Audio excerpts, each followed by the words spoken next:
reumáticas han aumentado. Las enfermedades reumáticas han aumentado durante las últimas décadas. Se estima que para el año 2030, el 36.8% de la población adulta padezcan alguna enfermedad reumática y las personas que tienen estas enfermedades reumáticas también presentan una o varias comorbilidades, lo que va a incrementar el riesgo de complicaciones perioperatorias.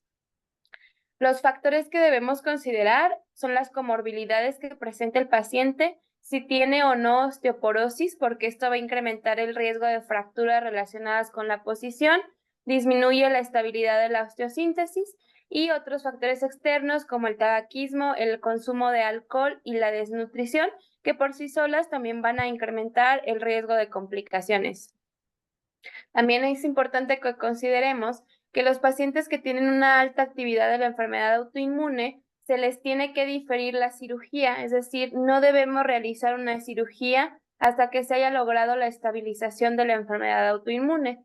Y después de haber realizado los ajustes pertinentes a la terapia autoinmune y mi paciente tiene una carga baja o una actividad baja de la enfermedad, entonces ya podemos planear la cirugía, siempre y cuando pues sea una cirugía electiva.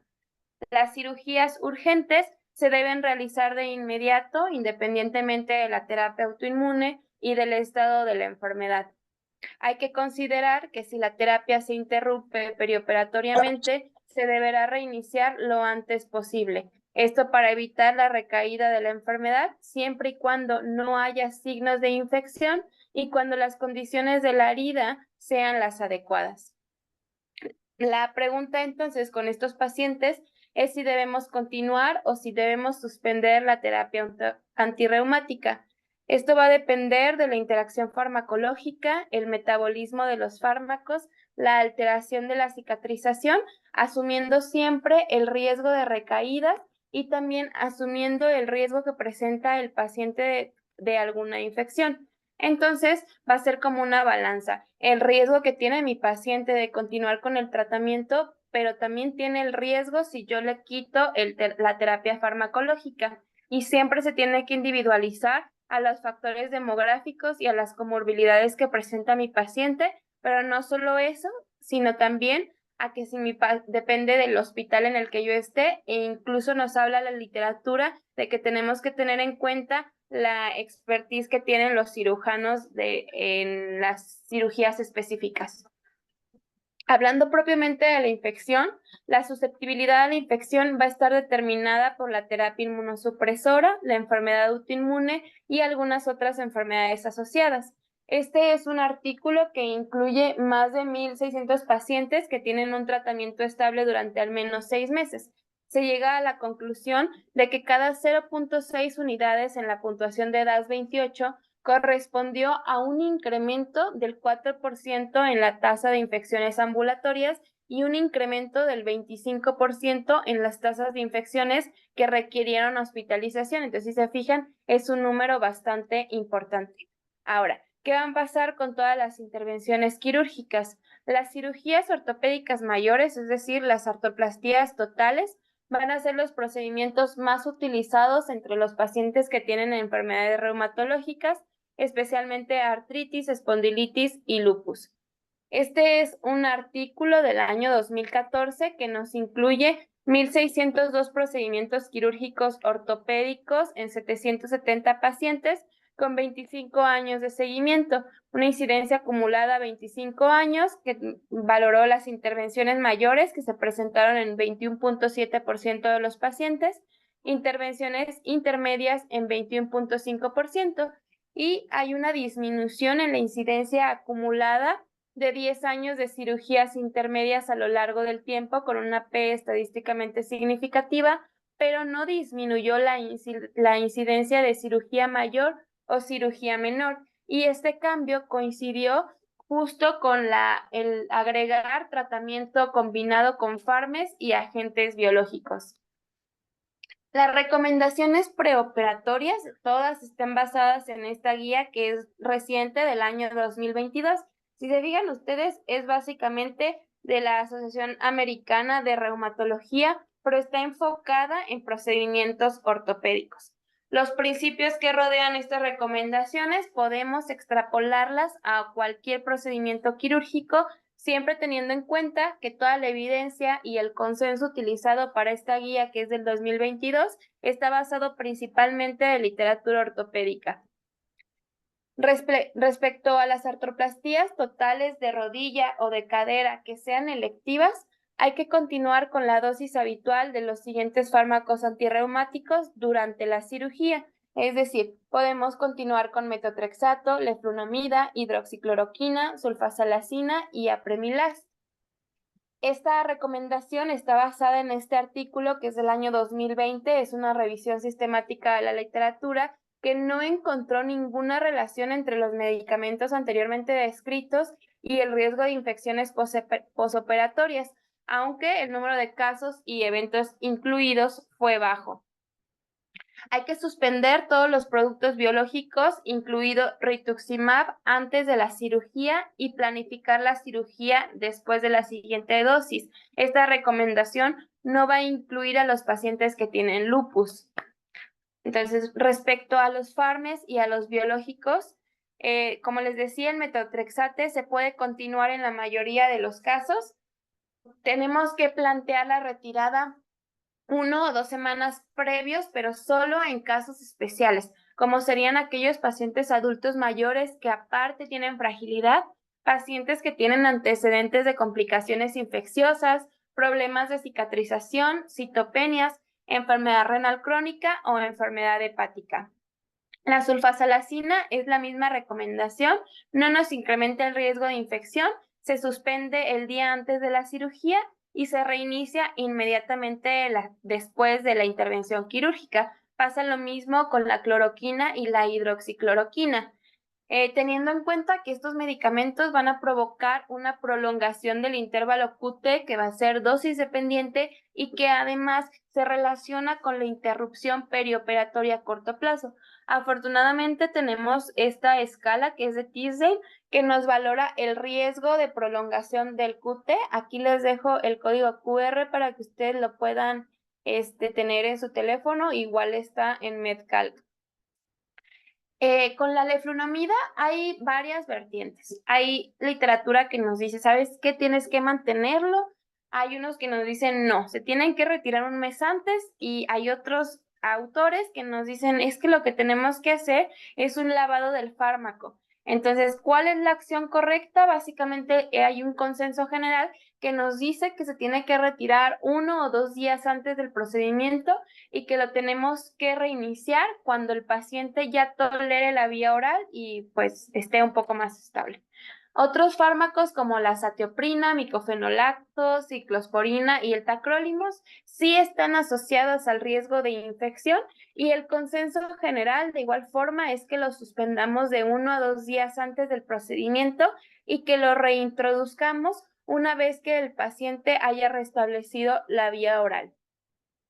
Con ciclofosfamida, recordando que es un fármaco que va a producir leucopenia con un ADIR a los 10 o 15 días, que va a incrementar el riesgo de infecciones graves. Esto es importante, hablando de la ciclofosfamida intravenosa, hay que programar la cirugía en medida de lo posible con un límite de 3 a 4 semanas después de mi última aplicación de la ciclofosfamida intravenosa. Y tras una intervención quirúrgica, yo debo reiniciar mi siguiente dosis del medicamento de 3 a 4 semanas después. Es decir, quito de 3 a 4 semanas antes y 3 a 4 semanas después. Los medicamentos, ya nada más para recapitular, medicamentos que podemos continuar durante la cirugía, se los puse como en un semáforo, son todos estos en verde, se pueden aplicar suspender un día antes de la cirugía o incluso horas antes de la cirugía sin mayor tema, sin temor. Estos medicamentos como el micofenolato, azatioprina, también se pueden suspender en cualquier momento. Rituximab también es un medicamento que se aplica intravenoso cada 4 a 6 meses. Entonces, el momento recomendado pues es justo esa aplicación. O sea, la siguiente aplicación es el momento en el que yo puedo pasar a mi paciente a intervención quirúrgica. En semaforización roja tengo los medicamentos que se deben suspender antes de la cirugía. Aquí entran la mayoría de los biológicos como infliximab, adalimumab, etanercept, certolizumab. Entonces, dependiendo del intervalo de dosificación, yo voy a aplicar mi medicamento generalmente de 1 a 2 semanas después. Estos también están en semáforo rojo como rituximab, tocilizumab y secukinumab, que les digo, de manera general se aplica 1 semana después. En pacientes que tienen un lupus no grave, hay que suspender estos medicamentos 1 semana antes de la cirugía. Micofenolato, azathioprina, ciclosporina, tacrolimus, rituximab. Entonces, estos 3 medicamentos se pueden, por el momento recomendado la cirugía después de la última dosis del medicamento es 1 semana después. Lo que les digo casi siempre es 1 a 2 semanas después. Hablando específicamente, no sé si tengan alguna duda hasta el momento con los farmes y los biológicos. No, todo bien por ahora. Gracias. Muy bien, entonces ya como resumido, la mayoría de los farmes se pueden interrumpir un día antes o incluso el día de la cirugía. Metotrexate es muy seguro, se puede continuar y los biológicos se suspenden 1 a 2 semanas antes de la intervención quirúrgica y se reinician de igual forma 1 a 2 semanas después de la intervención. Respecto a los glucocorticoides, hay muchos efectos adversos asociados al uso de estos medicamentos. Van a ser fármacos con un mayor riesgo de complicaciones perioperatorias, nos va a incrementar el riesgo de infecciones que van a depender del tiempo y la dosis, van a aumentar el riesgo de úlceras y de hemorragias digestivas, retrasan la cicatrización y también provocan un descontrol glucémico e hipertensivo en los pacientes. Hay que estimar si el paciente tiene o no supresión del eje, estratificar el estrés quirúrgico según el tipo de cirugía que se va a realizar. Hay que establecer la dosis de estrés necesaria y vigilar los efectos adversos de los glucocorticoides. Entonces, teniendo en cuenta esto, los glucocorticoides deben reducirse a la dosis más baja posible en los 2 a 3 meses previos a la cirugía. Esto les digo, cirugía selectiva. Si es una cirugía urgente, pues ya ni modo, nada más damos una dosis de estrés. Al menos de 10 miligramos de prednisolona al día o lo que es su equivalente para cualquier cirugía electiva. Esto siempre y cuando el tratamiento de la enfermedad lo permita. Un paciente que tiene una alta actividad de la enfermedad, pues entonces a lo mejor no es posible disminuir los glucocorticoides. Entonces, nuevamente hay que valorar la supresión del eje suprarrenal, el estrés quirúrgico y la dosis de estrés. Estos 3 puntos son clave para saber qué es lo que tengo que hacer. Respecto a la supresión del eje suprarrenal, más de 20 miligramos al día de prednisona durante más de 3 semanas van a ser suficientes para suprimir el eje, dosis nocturnas más de 2 semanas o que mi paciente tenga clínica compatible con síndrome de Cushing. En aquellos pacientes que no hay alteración del eje suprarrenal, es un paciente que tiene un tratamiento menos de 3 semanas, que toma menos de 5 miligramos al día de prednisona, independientemente del tiempo que lleve tomándolo, o bien que mi paciente tome tratamiento en días alternos. Hay también un punto intermedio que es cuando mis pacientes pueden tener un posible riesgo de supresión del eje, y estos serían aquellos pacientes que tienen uso crónico de corticoides inhalados, que utilizan de 5 a 20 miligramos al día de prednisona más de 3 semanas o que utiliza corticoides tópicos de alta potencia durante más de 3 semanas en zonas amplias. Dependiendo del estrés quirúrgico, un estrés leve va a ser aquella cirugía de corta duración, menor a 1 hora, procedimientos realizados con anestesia local, por ejemplo, reparación de hernia inguinal, colonoscopía, alguna gastroenteritis, enfermedad febril, náusea, vómito leve a moderado. Entonces, cualquier enfermedad o cualquier estrés quirúrgico.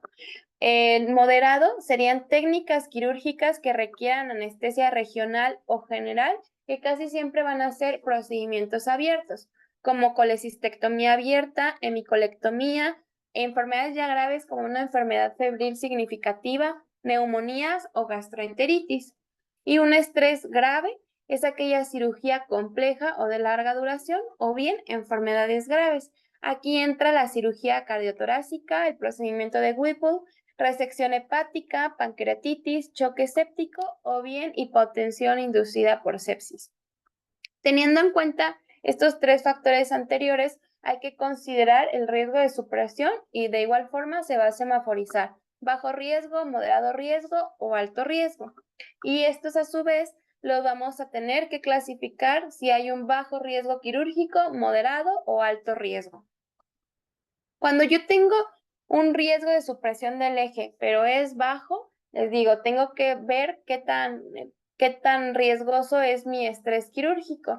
Si es un procedimiento que tiene bajo riesgo quirúrgico, moderado o alto, cuando mi supresión del eje es baja, entonces voy a continuar con una dosis habitual. Pero, ¿qué pasa en aquellos pacientes que tienen alto o moderado riesgo de supresión del eje? Cuando tienen un bajo riesgo quirúrgico, el paciente puede continuar con dosis habitual. Cuando es un moderado riesgo quirúrgico, hay que darle una dosis de estrés moderado y cuando es alto riesgo, pues la dosis de estrés incrementa.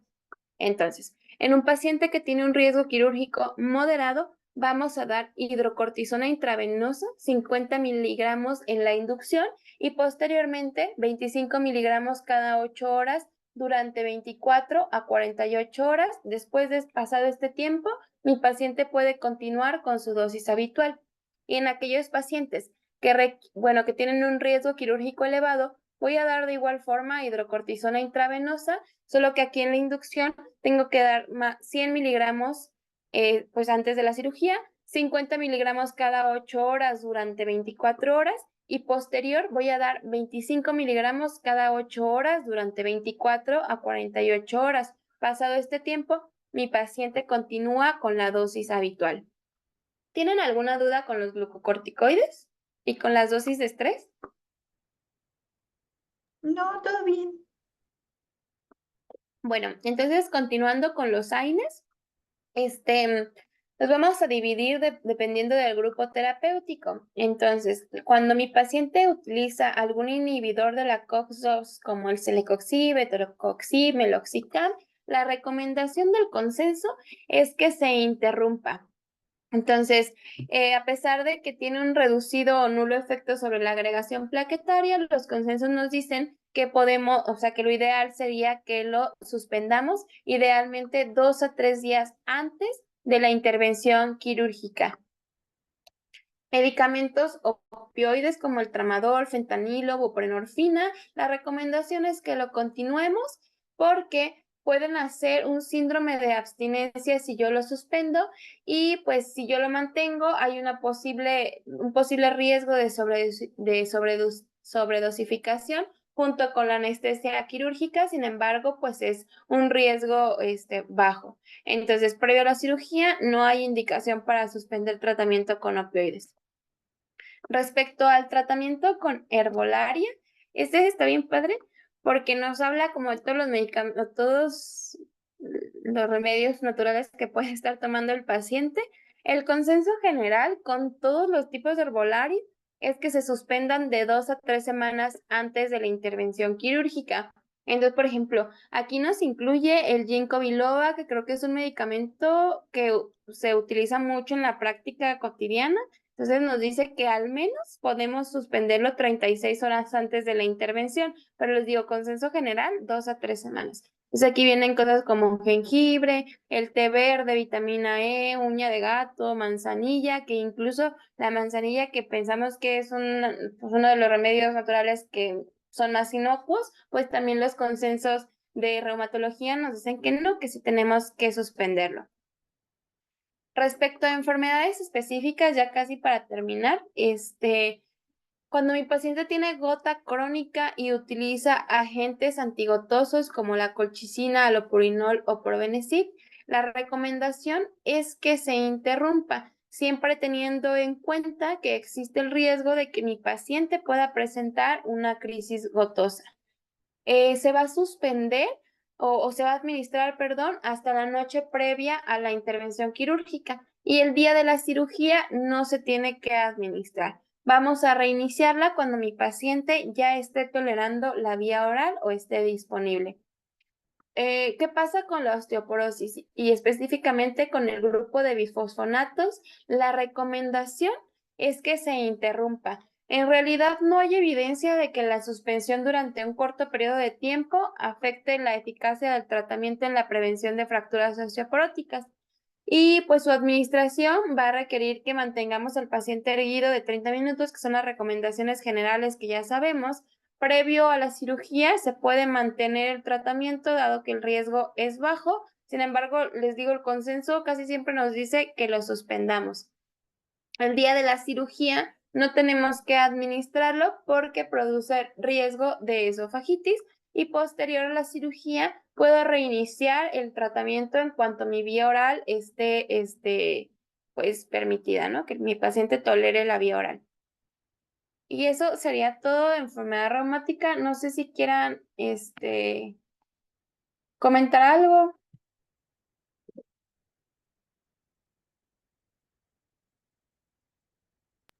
Lo que decíamos la otra vez de la cuestión de la osteoporosis y el manejo ya en quirófano cuando se hacía la anestesia general, ¿no? Que había que tener cuidado por parte de anestesia al movilizar, porque podrían generar una fractura a nivel de cervicales.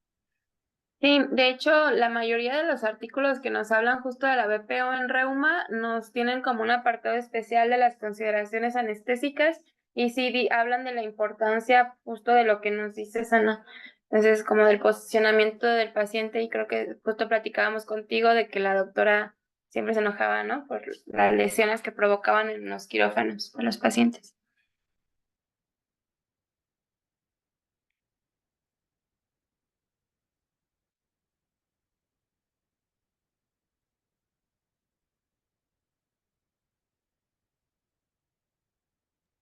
Muy bien, Elena. Muchas gracias. A mí todavía, bueno, me queda la duda. Bien comentado lo de las dosis de estrés de corticoides, que son muy importantes en pacientes que utilizan estos medicamentos. Y sobre todo valorar el riesgo, ¿no? Para saber qué tanto los vamos a dar dosis de estrés, que sería muy importante, porque a veces pues nos podemos quedar cortos y el paciente pueda tener efectos adversos, ¿no? Como hipotensión, hipoglucemia, alteraciones electrolíticas. Aquí, una cuestión que siempre he tenido la duda es, por ejemplo, aquellos pacientes que toman como Ajo Rey y Artroking, que son medicamentos que están boletinados con glucocorticoides, pues finalmente desconocemos en sí la La dosis dosis. que puedan estar tomando, ¿no? La equivalencia que puedan estar tomando.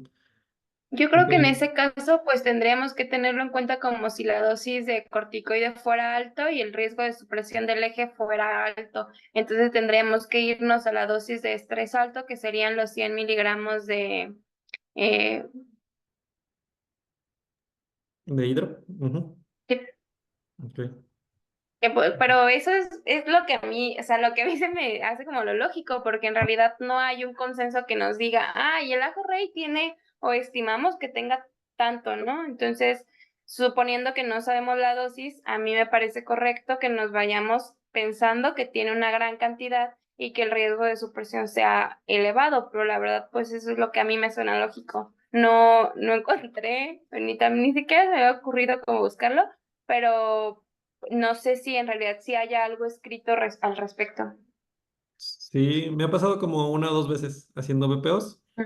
pacientes que tomaban algunos medicamentos, pero eran cirugías relativamente Pequeñas. ajá, bueno, y Ajá. semiurgentes, pues.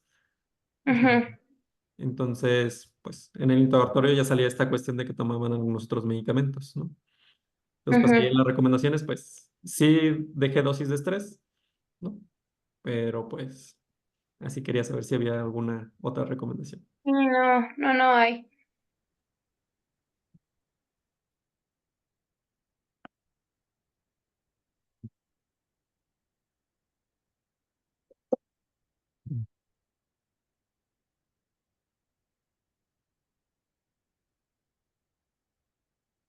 Bueno, que quizá faltó alguna recomendación relacionada con la dosis de hidrocortisona que estás recomendando. 50 miligramos o de 100 miligramos. ¿Qué recomendarías? ¿Qué solicitarías o qué otro medicamento pudiéramos agregar? Sobre todo en pacientes, bueno, supongamos que tiene, como es frecuente que suceda, tienes deterioro de la función renal o tienes insuficiencia cardíaca, puede ser o no asociada, por ejemplo, a artritis reumatoide, que es mucho más frecuente que el lupus, ¿no? Ujú. Se cayó y lo van a operar de la cadera. Entonces, además de la dosis que estás mencionando aquí, ¿qué precauciones adicionales podríamos o tener o tienen? Pues tendríamos que estar valorando si el paciente presenta hipotensión o descontrol glucémico posterior a la, a la interrupción del esteroide. Pero aparte es un paciente que por las comorbilidades, pues tiene más riesgo de complicaciones y aparte más riesgo pues un estrés más alto. Entonces sí tendríamos que someterlo a dosis de estrés, teniendo en cuenta pues todos los efectos secundarios que pueda tener. Ok. Y todos están de acuerdo, por ejemplo, un paciente que llega de urgencia y está tomando 10, 15 miligramos de prednisona cada 24 horas, tiene unos 30, 35 de depuración de creatinina y tiene insuficiencia cardíaca que se mantenía compensado, pero usa una dosis de diurético suave, por decirlo así, ¿no? Ujú. Y es hipertenso. Entonces, en ese caso, si le vas a dar esa dosis de hidrocortisona, ¿qué tendrías que pedir? ¿O qué tendrías que hacer?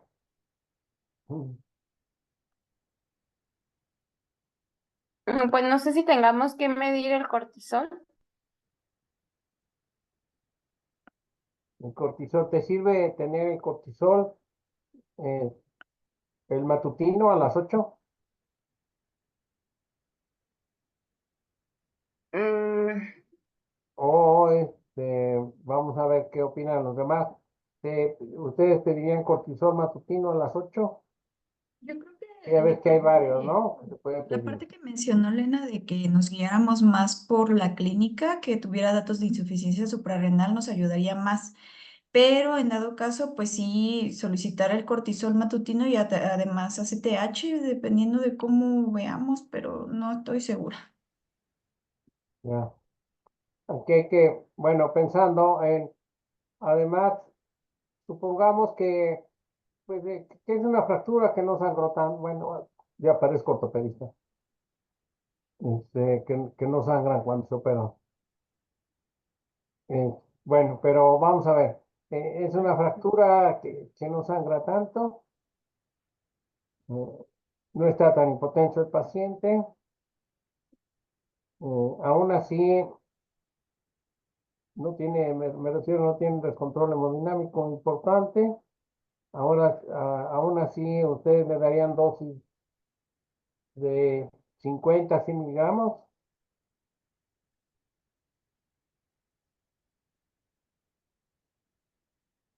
o se van con dosis menores.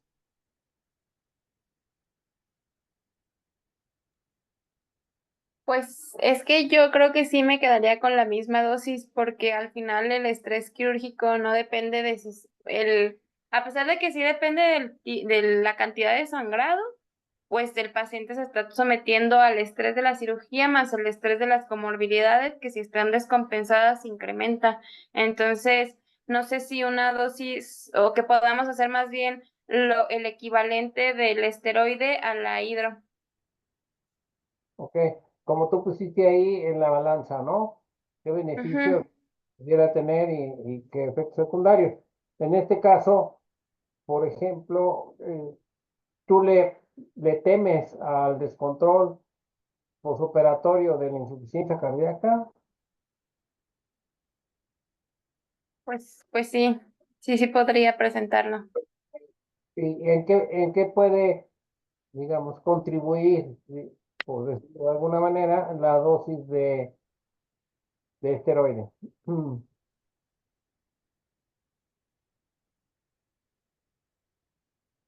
¿O a cuál? ¿Le tendrías más miedo a la metilprednisolona o a la hidrocortisona?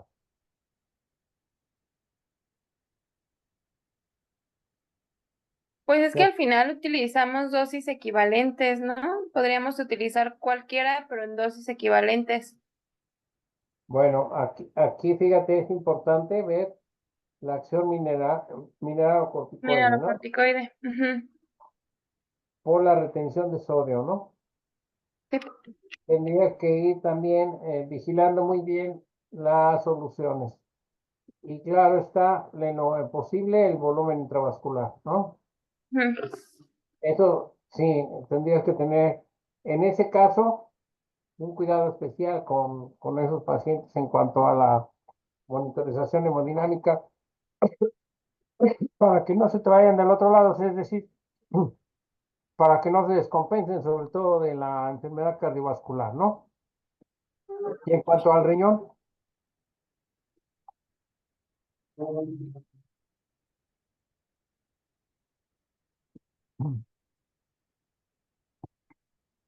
pues igualmente, ¿no? Yo creo, mucho depende de la condición hemodinámica que tenga el paciente. Entonces, nada más sí hay que tener eh, precaución quizá a veces no usar esa dosis que recomendaste de 100, pero sí usar esas dosis de 25 cada 8, por ejemplo. Claro está, viendo cómo va el paciente, sobre todo desde el punto de vista hemodinámico, ¿no? Y Sí. otra cosa importante, tienes que ver el sodio y el potasio. Eso sí está quizás hasta diario, o algunos lo hacen hasta cada 8 horas, pero cuando menos lo pedimos diario, ¿no? Diario, verla y tener mucho cuidado, sobre todo con el potasio, ¿no? Y bueno, pueden hacer, es mucho más frecuente que hagan alteraciones con relación al sodio, ¿no? Ujú.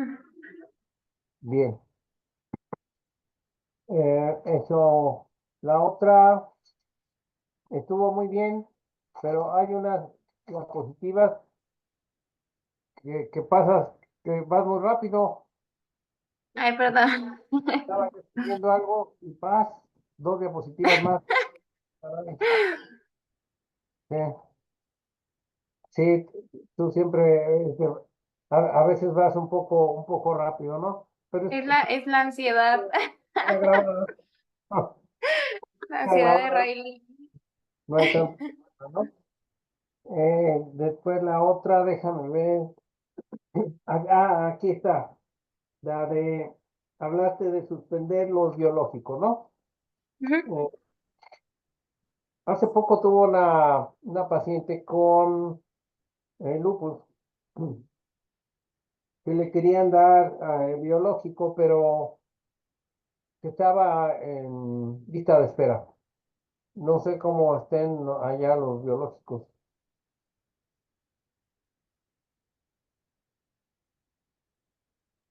Depende Pues del es que creo, biológico. Igual, ajá, igual les agendan una cita, o sea, es por tiempo y pues más o menos son como 2 meses, ¿no? Según recuerdo. Sí, depende mucho también del tipo de biológico. Ajá. Y generalmente no lo pueden aplicar fácilmente, hay o disponibilidad, no sé. Sí, generalmente O sí tienen hay que esperar. disponibilidad. Dime, mi sí. Sí, generalmente, pues algunos se aplican en el área de quimioterapia Ujú. y hay algunos otros biológicos que pues se los aplican los pacientes, ¿no? aquellos que son como subcutáneos y todo ese tipo de cuestiones. Pero los Ajá. intravenosos sí se aplican en área de quimioterapia. Y no hay tanto problema, ¿no? A lo mucho No hay tendrán que esperar algunos, esperando ni nada, porque me decía que estaba esperando la valoración de reuma. bueno, sí, una vez, sí, sí, para Ajá. autorizar el biológico lo tiene que ver reuma. Ah, ok. Sí, porque me dijo que el internista la había visto y que le sugirió el biológico, pero que lo tenía que esperar. ¿Y esa valoración sabe si se tarda mucho? No, las citas de primera vez con reuma creo que no están tan diferidas, más bien las subsecuentes son las que ya tardan como, creo que este año ya ni hay.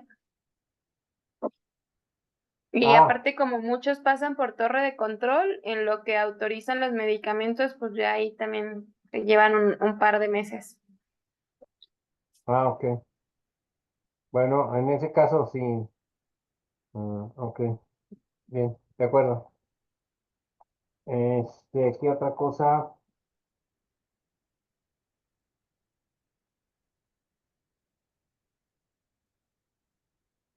No, pues creo que ya nada más. Ah, ¿tienen muchos pacientes con la flunomida? Algunos de artritis, Sí, Ajá. algunos. ¿Sí? Lo que más usan es metrotexato, ¿no? sí, sí, sí. Sí, igualmente. Igualmente. Ok, bien. ¿Se justifica en pacientes que están tomando metrotexato? Ya sé que no lo van a suspender. Otras precauciones, por ejemplo, en cuanto al uso de antibiótico, Pues no, ¿no? porque propiamente no aumenta el riesgo de infección o el riesgo pues es el mismo de la población estándar. Y ahí el consenso nos dice que no incrementa riesgo, que son medicamentos seguros y que pues teóricamente no tendríamos que dar ninguna profilaxis adicional solo por el hecho de utilizar el metotrexato, más bien la profilaxis estándar a la intervención. Ok, bueno, ¿qué usan ustedes como antimicrobiano profiláctico en cadera y rodilla? Creo que ponen cefalotina. ¿Cefalotina? Ujú.